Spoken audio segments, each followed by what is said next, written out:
हाँ, ये एक बहुत इंटरेस्टिंग क्वेश्चन है मोहन का। PSU sector has really changed from the past. Is it rallying from performance or something else? Can we consider PSU sector in near future considering government plan in capex, infra boom, etc.? एक बहुत ही बढ़िया I think interview था या Narendra sir के साथ interaction था कहीं पे, नरेंद्र सर ने बहुत सही बोला था। सो वो उन्होंने बहुत सही बोला, they are worried about the valuations PSUs are getting currently. तो उनको थोड़ा सा यूफोरिया टाइप लगता है। सो उस केस पे विच इज रियलिस्टिक ऑल्सो, मतलब they feel that I think the question was on some PSUs and even PSU banks and all those things. तो वो उन्होंने बोला था कि I feel private banks are looking much better compared to PSU banks. So that's the space PSU.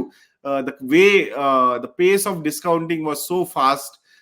So कहीं ना कहीं वो थोड़ा सा irrational behavior लगा है मार्केट से उनको। So it's better कि अगर वो सब चीजें होती है ना, see derating to rerating ये एक हुआ है यहाँ पे, बट री रेटिंग में PSUs getting more valuation compare to private players. So ये एक जो फैक्टर है उसमें थोड़ी कंसिस्टेंसी अगर देखी जाएगी रिजल्ट्स में, then it will be justified. But before that मुझे लगता है कि थोड़ा सा कॉशियसनेस होना, there is nothing wrong. I am not saying कि नहीं नहीं सारे पीएसयूज खराब है, no I am not trying to say that.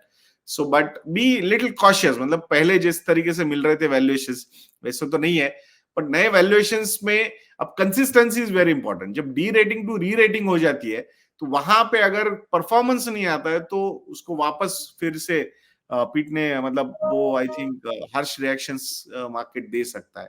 So you need to be careful about that.